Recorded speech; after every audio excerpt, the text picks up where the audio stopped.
people vanished without a trace. 7 people vanished from the same quiet American town. Not together, not on the same night, not even in the same year. No bodies were ever found. No witnesses ever came forward. No goodbye notes, no signs of a struggle. Just empty homes, unanswered phone calls, and lives that seemed to simply stop. One day they were here. Next, they were gone. Their cars were still parked where they'd left them. Their beds are still unmade. Groceries still sitting in refrigerators, slowly expiring. It was as if time had frozen in their absence. At first, no one panicked. People told themselves the same comforting lies we all do. Maybe they needed space. Maybe they left town quietly. Maybe they'd be back tomorrow. But tomorrow kept coming, and none of them ever did. What made it even more disturbing was this. These disappearances didn't follow a pattern anyone could explain. Different ages, different routines, different neighborhoods. Some vanished at night, others during the day. One disappeared after a normal work shift, another after a routine errand. No single crime scene, no shared suspect, no obvious connection. And yet, every single one of them vanished inside the same town limits. A town where people didn't lock their doors, where neighbors waved at each other every morning, where nothing this dark was ever supposed to happen.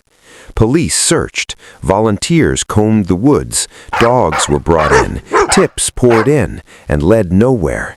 Weeks turned into months, months turned into years. The investigations stayed open, but answers never came. To this day, no official explanation has ever fully satisfied investigators or the families left behind.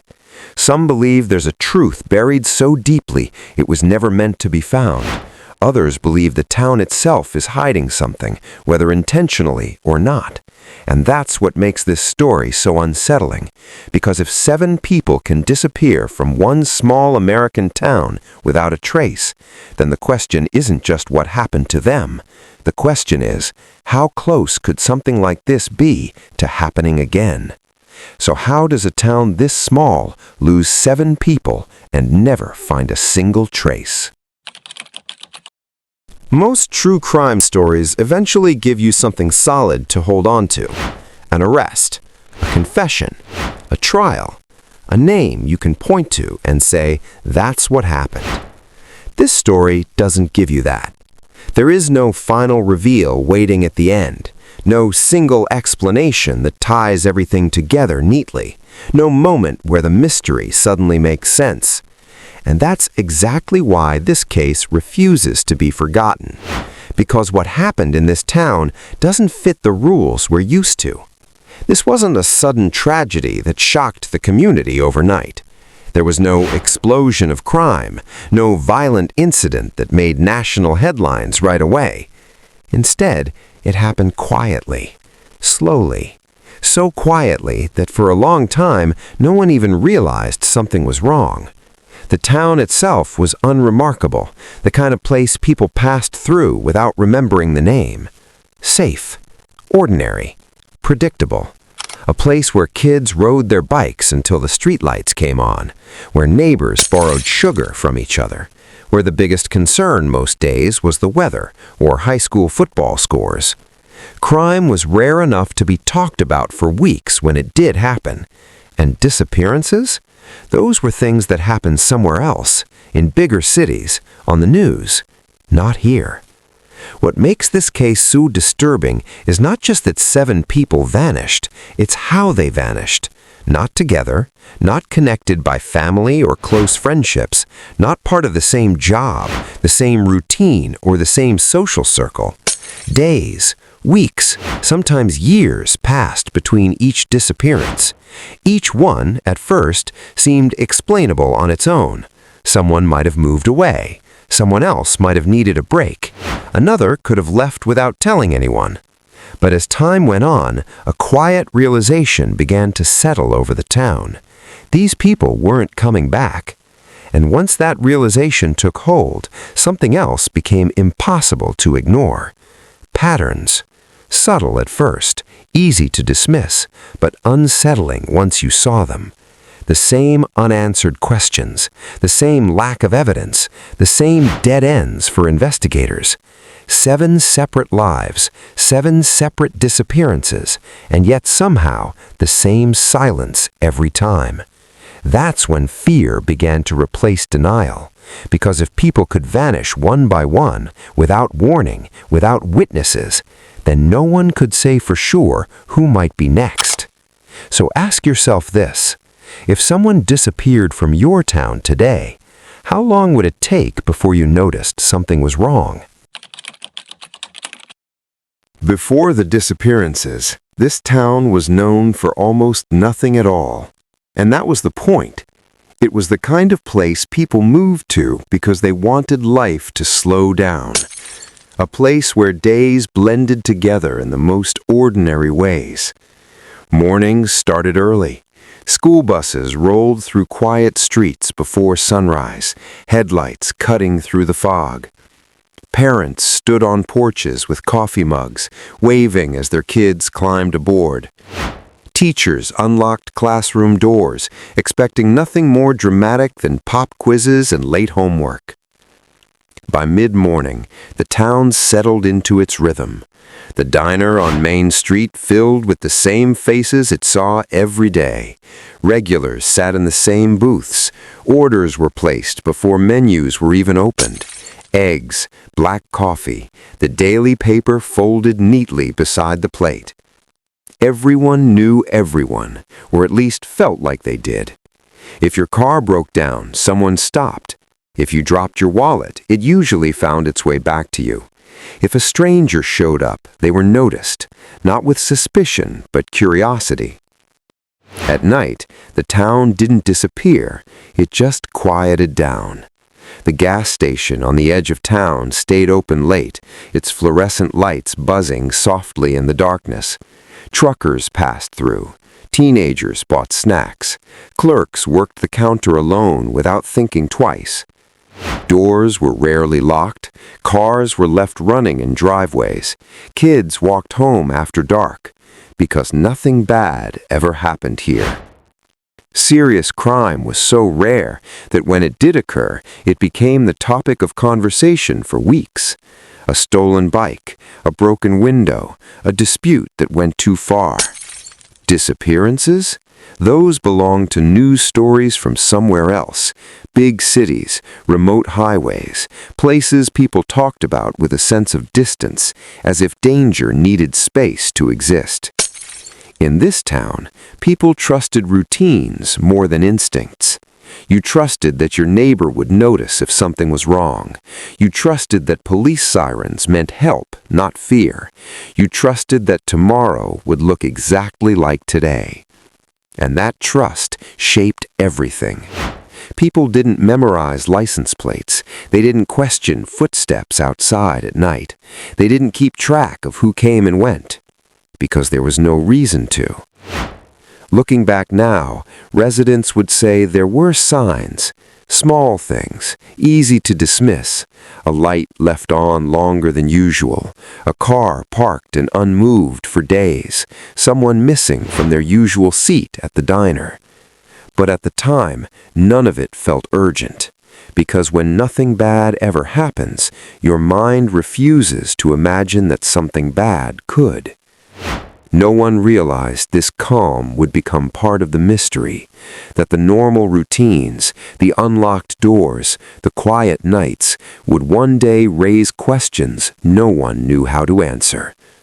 And when the first person failed to come home, the town had no idea how to respond.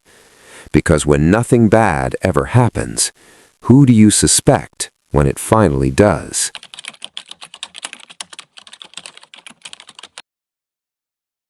The first disappearance didn't feel like a crime. Not at first.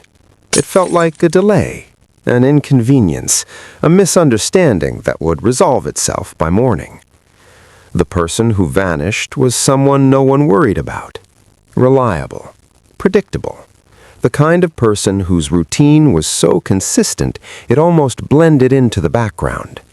They had lived in the town for years, worked a steady job, paid their bills on time, answered their phone. If they said they'd be home at 6, they were home at 6. The day they disappeared started like any other. They woke up early, got dressed, left the house without rushing. Neighbors later said they saw them that morning. A brief wave, a nod, nothing unusual. No arguments, no packed bags, no signs that this day would be different from any other. At work, everything seemed normal. They completed their shift, spoke to coworkers, made plans for later in the week. There was no emotional goodbye, no hint of distress, no reason for concern. And then, the routine broke. They didn't come home. At first, no one panicked. Family assumed they were running late, maybe stopped somewhere, maybe the phone battery died. Dinner sat untouched, lights stayed on longer than usual. Someone checked their phone. No missed calls returned, no texts replied to. By the end of the night, worry began to creep in, quietly, because this wasn't like them. By morning, concern turned into fear. Their car was still parked where it shouldn't have been. Their wallet was still inside. Their phone went straight to voicemail. This wasn't a planned disappearance. Family called friends. Friends checked familiar places. No one had seen them. By the second day, police were contacted. But the response was calm, measured. Officers asked routine questions. Had they ever talked about leaving? Any recent stress? Any problems at home? The assumption was simple. Adults don't just disappear, they leave. So the case was logged as a voluntary absence. No sirens, no search teams, no urgency. Just paperwork and waiting. But as hours turned into days, small details began to feel wrong, too wrong to ignore. The house was untouched, laundry half done, plans written down for days that never came. This wasn't someone starting over. This was someone interrupted. And slowly, the town began to notice. The diner seat stayed empty. The mailbox filled up. The same car sat unmoved. A routine had vanished and taken a person with it. That's when the realization hit. This wasn't just someone missing. This was something else entirely. So ask yourself this. At what point does missing stop meaning they'll be back and start meaning something went terribly wrong?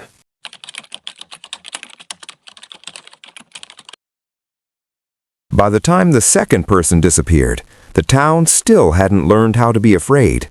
Not yet. Most people didn't even connect it to the first case.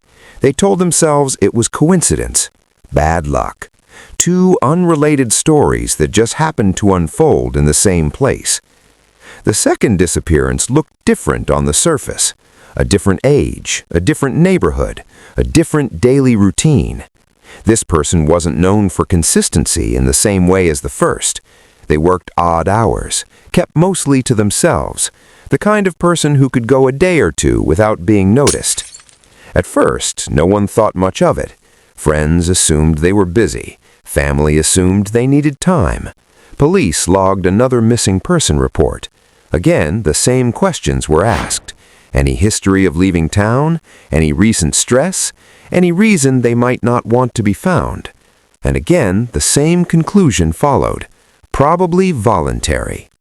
But then, familiar details began to surface. Their phone was left behind. Their car hadn't moved.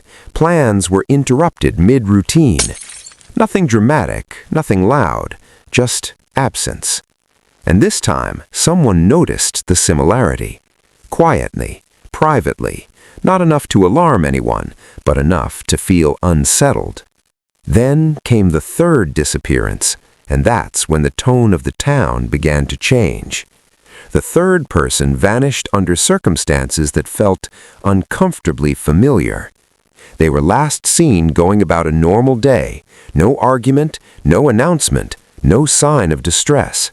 They didn't miss work often, they answered messages, they followed routines, until suddenly they didn't. Once again, hours passed before concern set in, then days, then the same uncomfortable realization: no trace. 3 disappearances, 3 people who didn't know each other, didn't share friends, didn't live on the same street, and yet, each disappearance happened within a short window of time. Each one occurred close to familiar locations, homes, workplaces, routine stops. Each person vanished without a single confirmed sighting afterward. Investigators told the public there was no reason to panic. There was no evidence of foul play, no sign of a serial offender, no reason to believe the cases were connected. But behind closed doors, the tone was different. Case files were laid side by side, timelines were compared, maps were marked, and questions began to form. Why did each person disappear during ordinary moments, not late-night risks or unusual trips? Why was there no physical evidence left behind? Why did every trail stop so completely? Around town, people started talking. At first, it was subtle. Conversations lowered when someone walked by. Neighbors asked questions they hadn't asked before. Did you hear about the third one? Do you think it's related? Have you noticed how quiet it's gotten? Parents began checking in more often. Doors stayed locked a little longer at night. People started memorizing routines, their own and everyone else's.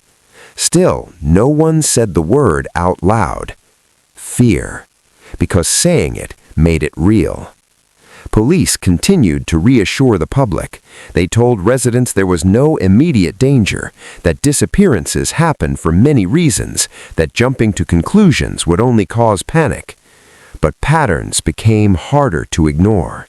3 people, 3 vanished lives, 1 town, and not a single explanation that felt complete. So the question quietly spread from house to house, from whispered conversations to sleepless nights. What if these weren't separate disappearances at all, but pieces of the same puzzle?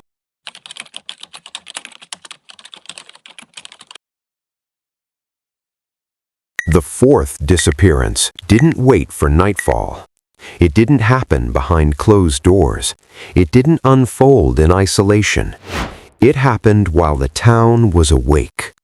This person vanished during the day, in a place where people passed by, where someone should have noticed something.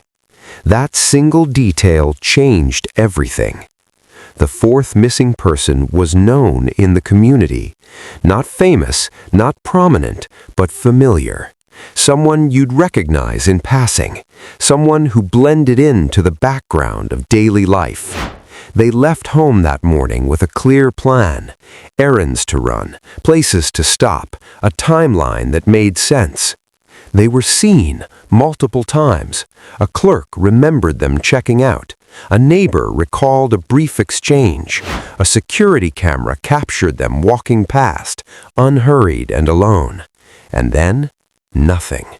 No footage beyond that point. No confirmed sighting afterward. The disappearance happened within minutes. Somewhere between one ordinary moment and the next, they were gone. What they left behind was even more unsettling. Their personal belongings were found, not destroyed, not scattered, placed.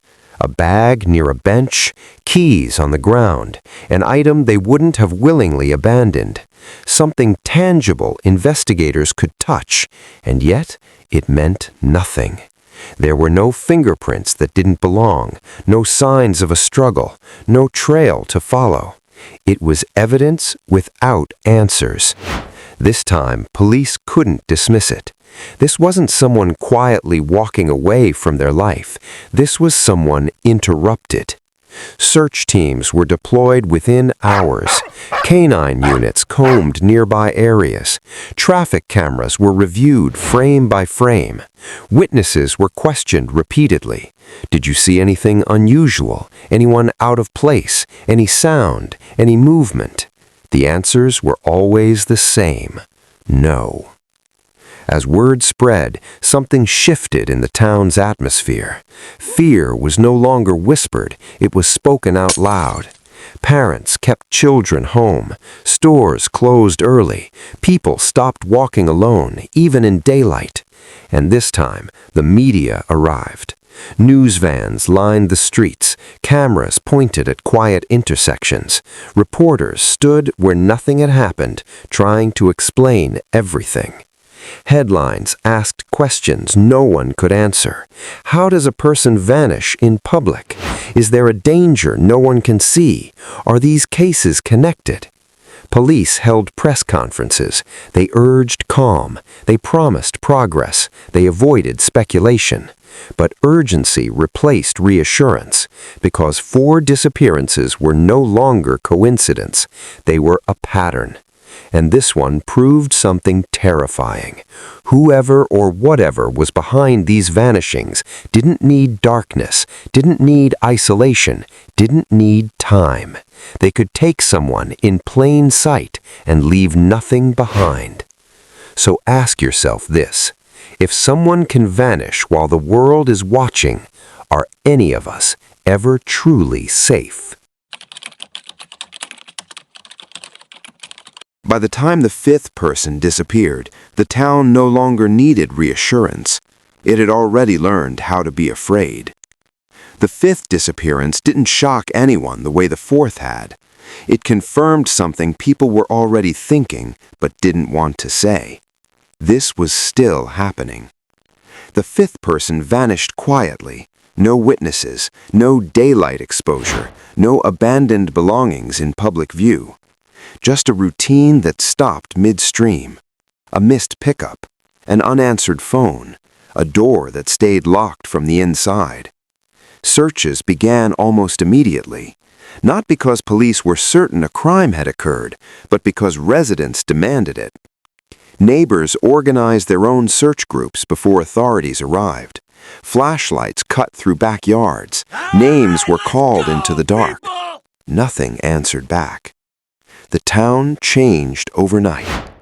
Businesses that once stayed open late now shut their doors before sunset. Gas stations locked restrooms. Shop owners installed cameras they never thought they'd need. Parents stopped letting children walk to school alone. Playgrounds emptied. School parking lots filled with cars at pickup time. People memorized each other's schedules. Who left for work at 6, who returned by 5, who usually jogged at night, and who no longer did. The 6th disappearance came faster than anyone expected. There was less time between reports now, less space for denial. This person was last heard from earlier that day.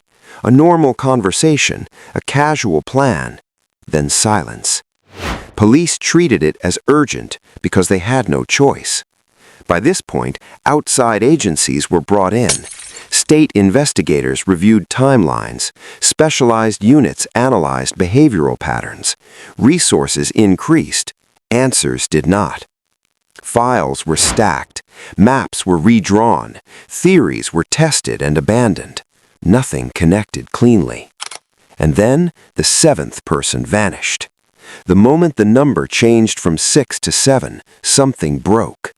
7 meant this wasn't random. 7 meant the town was no longer dealing with isolated incidents. 7 meant the unknown had a presence. By now, fear had reshaped daily life. People stopped making small talk with strangers. Neighbors watched each other through curtains. Every unfamiliar car felt suspicious. And yet, investigators were stuck. There was no clear suspect, no shared profile, no physical crime scene linking the cases. Some disappeared from homes, others from routines, one from a public place, another without leaving anything behind at all. No motive explained every case, no theory fit all 7. Voluntary disappearance didn't account for personal belongings left behind. Foul play didn't explain the absence of evidence. A single offender didn't fit the timing or circumstances. Every explanation solved one case and broke another. Behind closed doors, investigators admitted what they could not say publicly. They were chasing a shadow, and shadows don't leave fingerprints. The town waited. For an arrest, for a break, for something, anything, that would restore a sense of control. But days passed, then weeks, then months, and the silence stayed exactly the same. So the question no one wanted to ask began to surface. What kind of threat leaves no evidence and no pattern anyone can prove?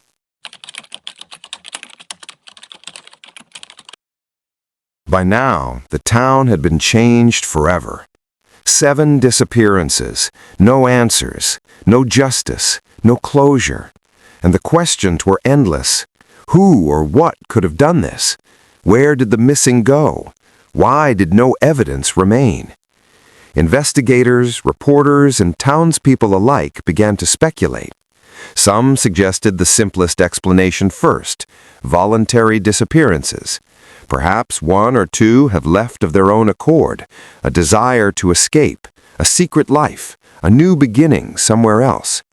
But this theory quickly lost credibility. For 7 people, over months or years, all leaving behind belongings, all interrupting routines, all vanishing without a trace? It didn't add up. Then came the theory that haunted everyone more intensely: a serial predator. Someone meticulous, patient, someone who could strike silently and leave nothing behind. Perhaps they knew the town intimately. Perhaps they watched, waited, and struck only when conditions were perfect. Someone hiding in plain sight. Neighbors might have passed them daily without suspicion. Friends might have shared conversations. Even police might have overlooked them entirely. Others imagined an accident, a hidden natural danger, a cover-up, something so catastrophic that no one could report it without causing panic. Maybe the disappearances were connected to old tunnels, abandoned wells, or hidden areas near the town, but no evidence of this was ever found. And then there were the darker, more unsettling possibilities. Something that didn't fit the rules, something beyond motive, opportunity, or comprehension, something that existed in shadows without reason. Each theory explained part of the puzzle, and yet each left critical gaps. Investigators followed leads, witnesses were interviewed again and again, CCTV footage rechecked, maps redrawn, patterns re-examined. Each path led somewhere, then ended abruptly. No suspect, no motive, no conclusive evidence. Families and townspeople were left with questions that had no answers. The town's sense of safety remained shattered. It was a place where anyone could vanish, and no one could explain why. So the real question became a personal one for everyone who heard the story. If every theory explains some of the facts, but none explain all of them, which one do you believe?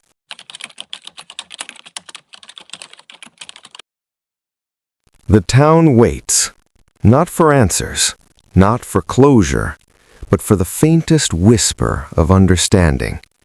7 families, 7 rooms once filled with laughter, meals, and everyday routines, now empty, still, waiting. Birthdays come and go. Holidays pass without celebration. Empty chairs at the table. Shoes by the door that will never be worn again. Neighbors no longer wave casually. Friends hesitate to knock on doors.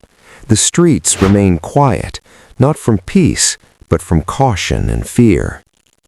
Investigators have long since filed reports. Outside agencies have closed their cases. News cycles have moved on. And yet, for those who lived it and those who hear the story, the silence remains. No evidence, no motive, no answers that satisfy the human need to understand. The town continues to function. Life goes on. People go to work. Children play. Stores open their doors. But beneath the surface, an invisible tension persists, a question that never leaves.